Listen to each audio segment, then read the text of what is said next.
your life and your business is waiting for a leader to show up, and it's not you.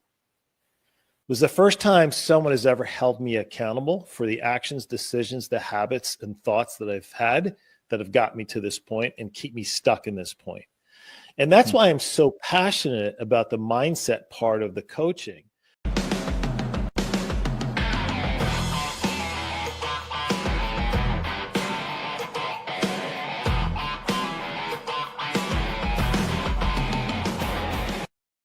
Hey, what's up, everybody, and welcome back to Multifamily Unplugged. This is your weekly multifamily radical inside-out conversations. And today we're going to do something a little bit different, and I'll get to that in a minute.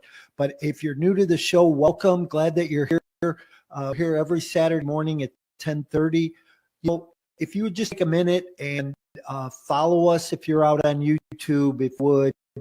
Subscribe to our channel. We're always bringing good relevant content to you that's help you grow your multifamily business. Everything educational to strategies, techniques that will help you accelerate, especially being in the new year. If you are following us on social media, just love us. Share this with somebody else. You know that we help a lot of people. We've made a major impact in the community and continue to do so. So thanks for being here. Grab your coffee and buckle up.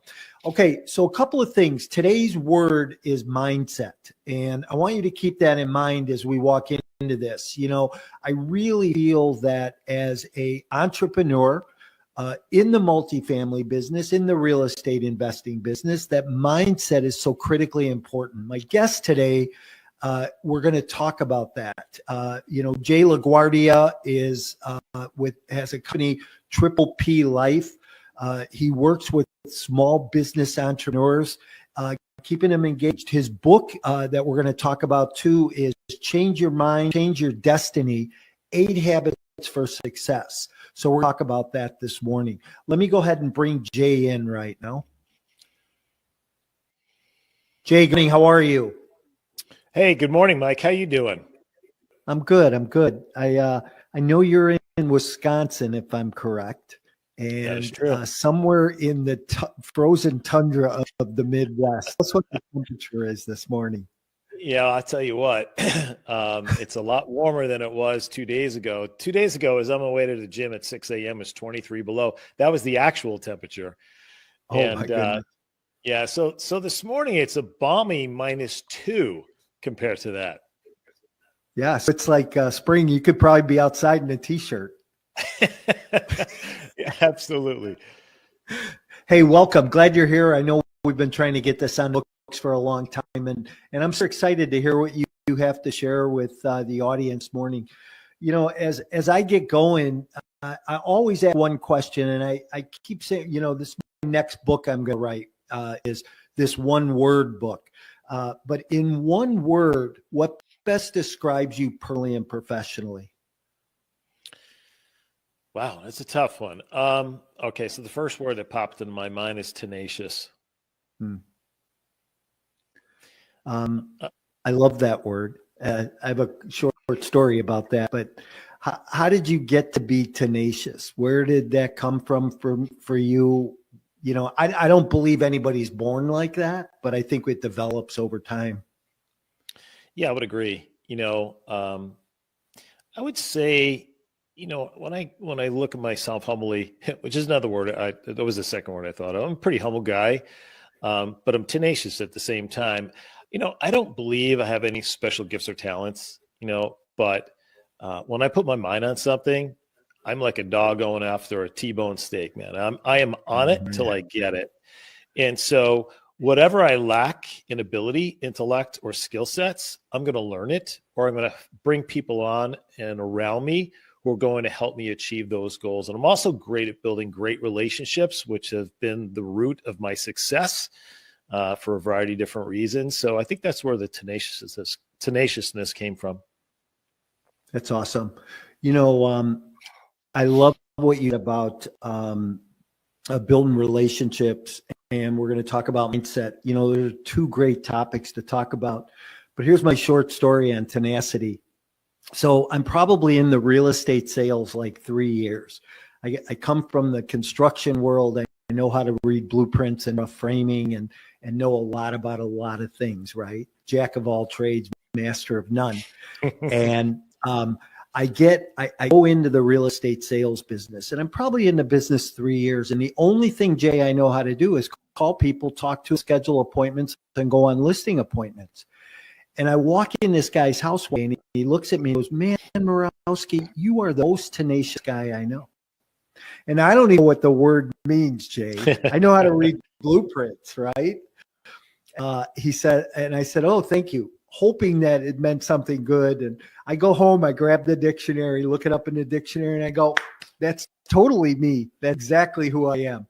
And, it's kind of funny. I think, we're in a business, we're in a world that we have to be tenacious. We look at sales, when you look at raising capital, when you look at doing deals, you've got to continue to be tenacious and show up every day. So I think that's great. Why don't we jump in a little bit about your background? Let's talk about you, where you came from and what you're doing today. Well, the short story is, I'll try to keep it as brief as possible, but I was born and raised right outside New York City, and very authentic Italian family. My entire family was in the music business, worked with a lot of famous stars and such, and I thought that was the route I was going to go. But my father told me, who he and I did not have a great relationship, but probably the one advice I did take from him, he said to me, he goes, "This business is way too hard." And I was in the business too for a period of time, so I was able to see it from the inside out. And he said, "How important is it for you to have a family?" I said, "It's probably, honestly, my biggest priority in life, even at that point in life, because my family is divorced, the kids were split up. I'm like, this sucks. This is not the way I envisioned it to be. Growing up, I saw the Brady Bunch.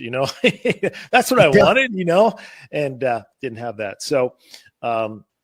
So he told me, and I started to look at other things. And so I was originally in school to be an orthopedic surgeon, and got hurt playing college football. And the trainers just weren't helping me. And my mother had suggested I go see a chiropractor. And I was like, what the hell are they? Never heard of it before. Anyway, I went in, had a great experience, got me back on the playing field, finished the season. And one day I was coming out of a biochem lab. I was getting ready for my MCATs.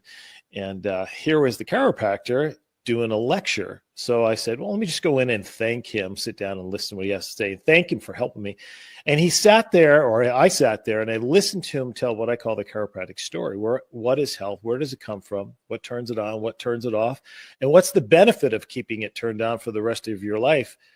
And I listened to that, and it was a seminal moment. It changed my life for forever, because I decided at that moment, that's what I want to do. That is so cool.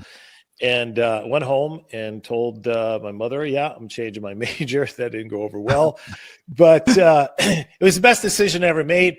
Went to chiropractic school, met my wife in Atlanta, Georgia, and that's how I wound up in Wisconsin. And we've got 3 amazing kids, a granddaughter, and lots of businesses. That's awesome. I think we affect people, right, in different ways. Obviously, that professor in that lecture affected you. Now you have the opportunity to take out of that and affect other people, which I know you've done over the years, which is totally awesome. I know you work with a lot of entrepreneurs, business builders, helping them. What are you finding in that world as, major struggles people are encountering? Yeah, it's a great question. We can only rise to the level of our mindset, our limiting beliefs, and our capacity and skills. And so, when people start a business, they come up with an idea, whether it's a brand new product or service, or they have a passion for something and they start a business, they get into it and they, their passion fuels them from the start. But then the reality of business takes place. And then as the business grows and expands, it's hiring and bringing teams on and developing processes and setting visions and goals and financial spreadsheets and blah, blah, blah, blah. Some are prepared, most are not.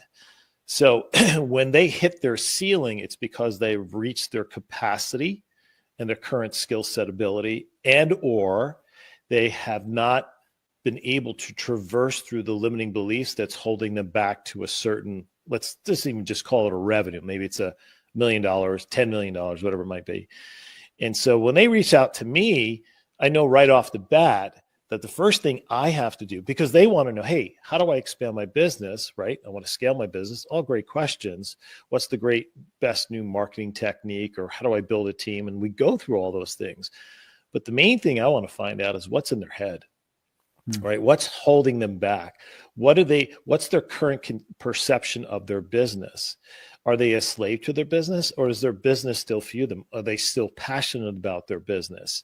And so I have to get inside their head first to figure out strategically where we need to go within the business. Because if one of my monikers is growing people grow businesses. So if a business is stale, oftentimes the leadership team or the CEO is stale as well too, or stuck as well too. So that's the first thing I do. And then once we get through that, a whole process that we go through and really figure and dive deep into it, then we get into the strategic part of building their business. How do you deal with people that, I want to call them uncoachable, right? Like they think that their way is the only way, it's the best way. But, then they enter into your world and now you're trying to get them to change their mind a little bit, right? Mm-hmm. Or look at things differently, but they're so uncoachable. How do you work with people in that arena? So initially I give them some grace, there isn't a mistake that I have dealt with an entrepreneur I haven't already made. And the one that you just referenced is ego. Ego is, I'll figure it out. I can do it on my own. I need no one else's help. Yeah, that was great. Cost me 3 years, almost my marriage, my family, and almost the business as well too, right? Until finally one day, a good friend of mine had recommended this coach that he was working with. I said, all right, I got nothing to lose. In fact, my wife told me, if you don't call him, I'm leaving you. And that's kind of a joke, but it's not, right? I mean, because she was my business partner as well too, right? So it was affecting our home life. All right, so I got on the phone with him. I told him everything that was going wrong in our business, everything, outside of myself. It was about 5 minutes. I dumped all over him. I felt amazing after having this conversation. But when I was done, it was dead silence. I thought he hung up. I thought it bored the hell out of him. And I said to him, "You're still there?" And he goes, "Yep." He goes, "I know exactly what's wrong." And I'm thinking, great. Finally, someone's going to tell me what to do. D-O. And he said to me, "Jay," he goes, "your life and your business is waiting for a leader to show up, and it's not you." It was the first time someone has ever held me accountable for the actions, decisions, the habits, and thoughts that I've had that have got me to this point and keep me stuck in this point. And that's why I'm so passionate about the mindset part of the coaching. So when I have a client who comes on, the first thing I lay out is let them know that this is what we're going to do. And if you're not okay with it, then you're not a good fit for our organization, because you got to grow personally as you grow your business. Again, your business can never outgrow you. I always tell people you have to grow personally in order to grow professionally. And it's that stretching, right? Get outside of your box, do something that's bigger than you ever, set, like Jim Collins talks about in his book, Good to Great, set those big, hairy, audacious goals, right? Yeah. But, the mind works like a rubber band. Every time you stretch it, it never goes back to its original elasticity, 100%. A friend of mine, Garrett Gunderson, the author of What Would the Rockefellers Do and Killing Sacred Cows, both best-selling books. He writes in his book about HLV, human life value. And he talks about his story and this co-author of this story and how they got to the point where they're at right now, and the conventional form of financial investing and advisors and so and why so many people, as as they age and mature and they get to retirement and they're living off savings, they have no income, and that's such a precarious place to be, because now your income is dependent upon market returns and so on and so forth, and it's risky. And the reality is, by the time you hit 70, right, a significant percent of those people will outlive their savings. So that's a little sidebar, but the point he talks about is what creates wealth is your human life value. It's who you are that creates abundance and wealth in your life. Sure, does some people just step in it and get lucky and become wealthy? Yes, but typically those people aren't the ones who sustain the wealth long term because they don't know what the hell to do with it. Yeah. So what's your human life value? Well, that's great. So it's based on my core values as a person, right? And so my human life value is one of my beliefs is to constantly and never end personal growth and development, right? Until the moment I die, I still feel there's room to grow and improve as a dad, as a husband, as a grandfather, as a business owner, and as a leader. I never accept status quo. Number two is, of course, is my family, right? They're the root of my life, and without them, life would not be worth living. Number three is my health. I invest every single day in my health. I work out every day. I've been doing it for 36 years. I haven't missed, well, that's not true. Some weeks I've missed 1 or 2 days, but I haven't missed a week in 36 years. I'm very precise with my diet. And of course, entrepreneurship, right? I love creating things. Even now, we just opened up a new business.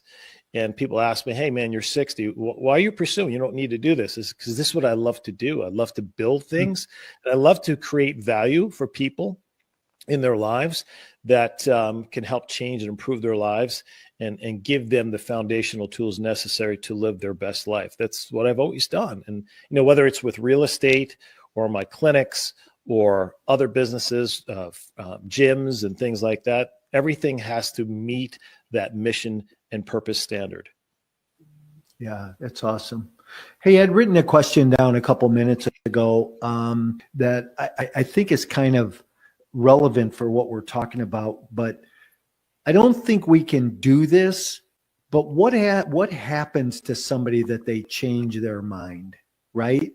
So, how do you think that you or I impact somebody in our coaching roles that we help somebody change their mind? Because I can't tell you, Jay, hey, you can't think that way, or Sure. you can't think like this. But how do we lead them to that place of wanting to, first of all, and then taking action and changing their mind? Yeah, well, what you just said is key, right? So we do an initial assessment when we start to work with a client to find out, are they really committed to growth and change, not only in their business, but personally?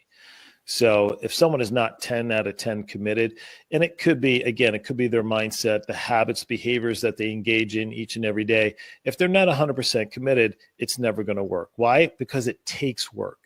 And that's why I wrote my book, Change Your Mind, Change Your Destiny. What I left out in my life story is that, my father left when my mother got pregnant with me. I didn't know him till, later in my, in my childhood. I carried all this anger and resentment, abandonment, all the stuff that, a lot of people, probably even your audience experiences. And for me, that created anger. And so I was not a pleasant person to be around. I was volatile. I was, always looking to stir up trouble. And I mean, literally, my current wife of 36 years, when we first started dating, I was 23. After about 6 months, she goes, I love you more than everybody in my life. She goes, but I can't live with you. And we were already engaged. And she said to me, she goes, if you can't change, I don't think I can do this. And that was the first moment when I realized I got to do some work on me. And so 100% commitment. She meant everything to me, and I wanted to spend my life with her. So that was where the 100% commitment came in. And then I started to do research, and then I hired a coach, and I learned these success habits that changes your mindset, not just figuratively, but literally how it rewires the brain, the subconscious mind, through a process called neuroplasticity.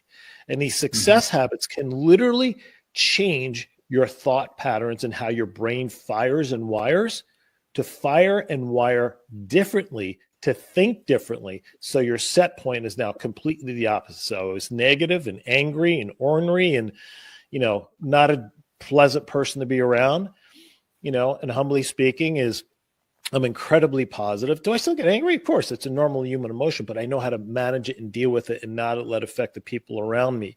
I'm optimistic. I'm hopeful. It was never those things, right? But it's through this process and the work put in, anybody can do it. And again, like I said early on, I have no special talents or gifts, but I'm tenacious. And when I'm on something like this, and the results I began to see in my relationship, right? And the people around me began to notice, man, you're different. What's different about? Like, you're like, what's happened? And I felt good, and I wanted more of it. And so that's why it's a constant, never-ending personal pursuit for the rest of my life, because I know I still got room to grow, baby. Well, it's a testament. You're married 36 years. Good for you. Good for your wife, right? Yeah. You became, and I like to look at it and say, hey, you're a blessing to her and to your children, and now your children, So, here's what I say to the audience right now is you're in the right place. This is Multifamily Unplugged, but we're talking about mindset, which is a critical component of what we do, because I've seen so many people in the real estate space, in the multifamily apartment business, that go and they get in, they think it's going to be easy. And as soon as they hit a brick wall or things get a little bit tough, they quit and they go to another asset class or they go do something else. We've talked about tenacity. You've got to be tenacious in this business, but it's the mindset that keeps you engaged.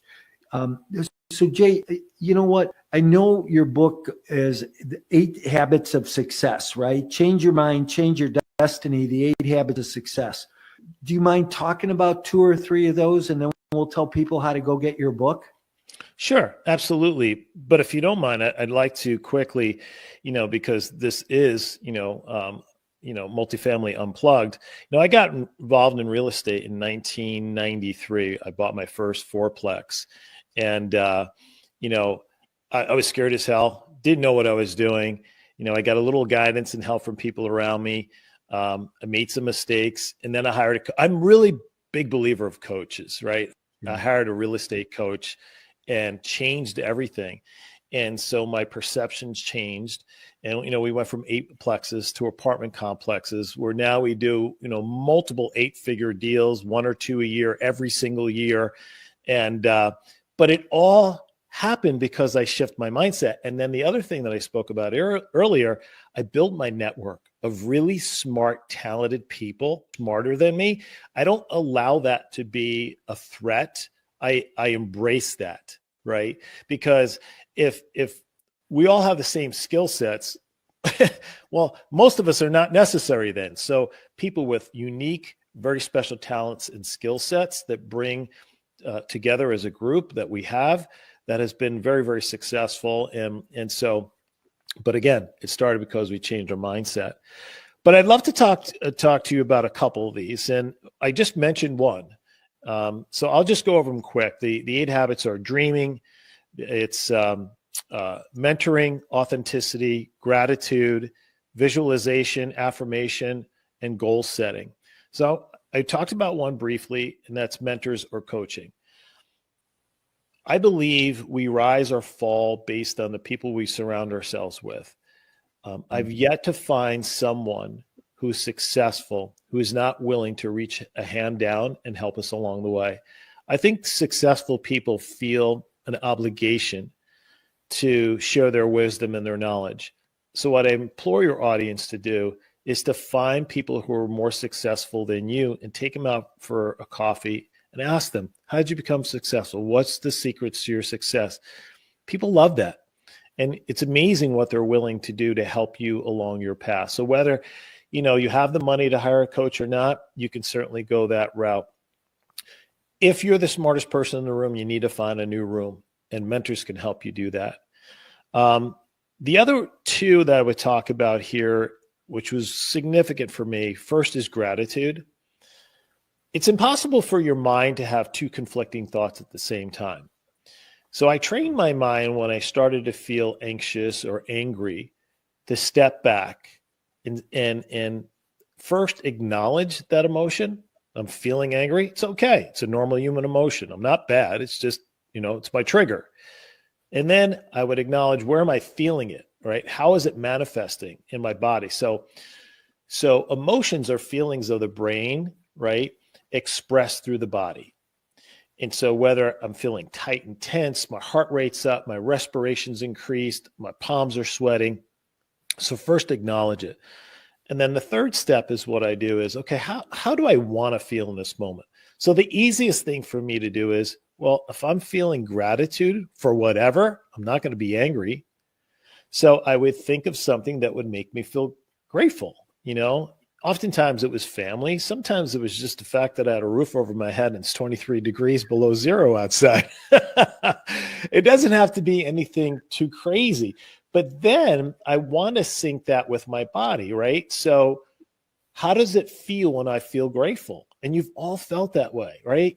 You feel light and you feel joyful and you feel you're calm and you're relaxed. There's no tension in your shoulders and you're breathing very steadily.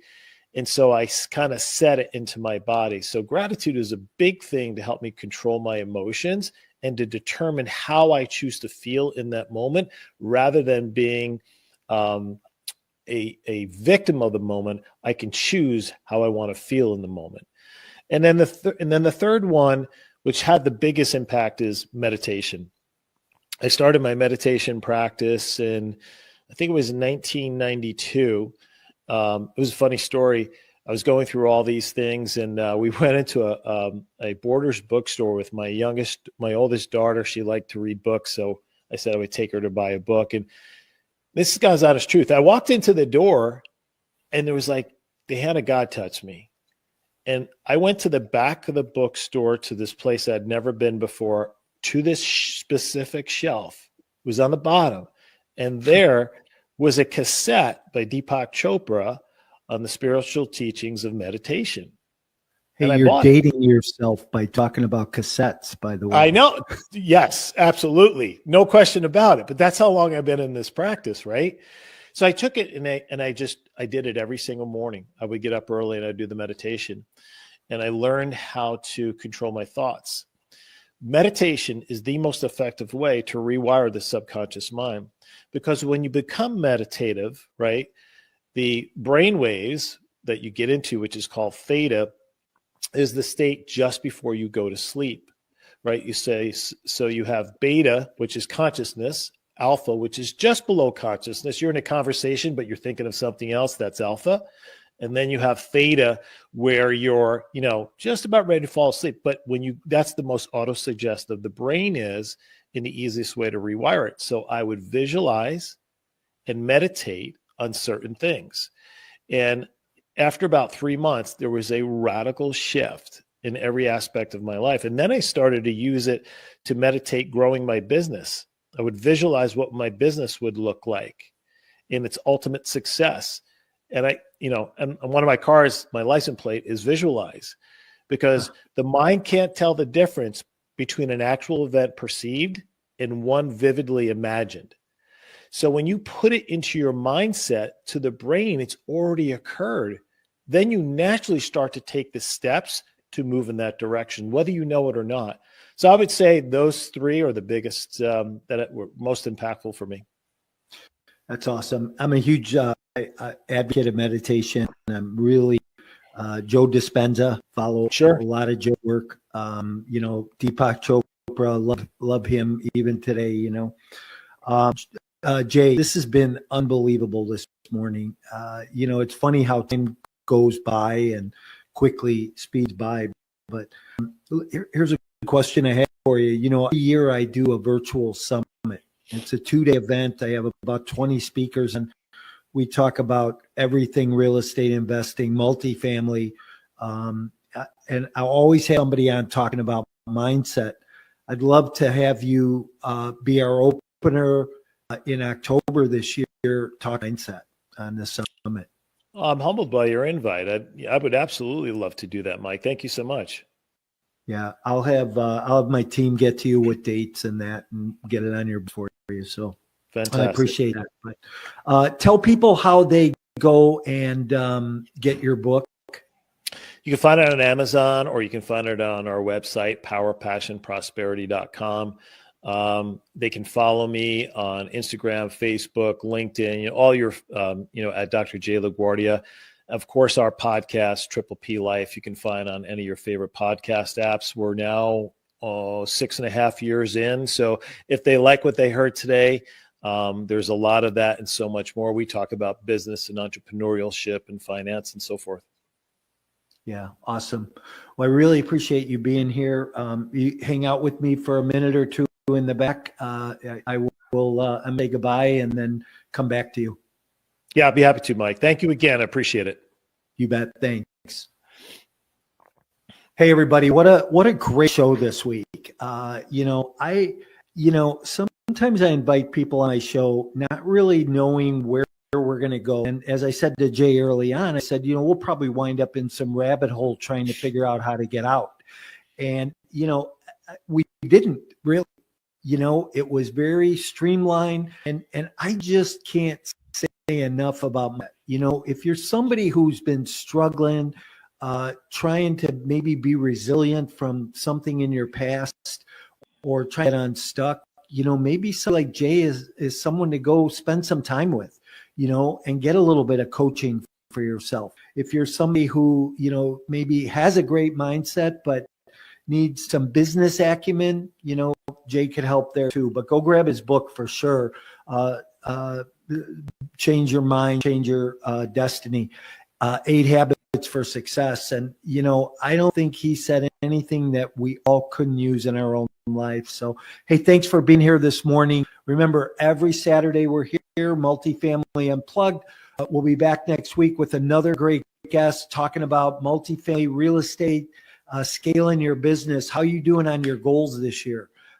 Where are you at? Are you taking action? I find that we're a few weeks into the year and people have maybe given up on those resolutions or stopped going to the gym or stopped eating right.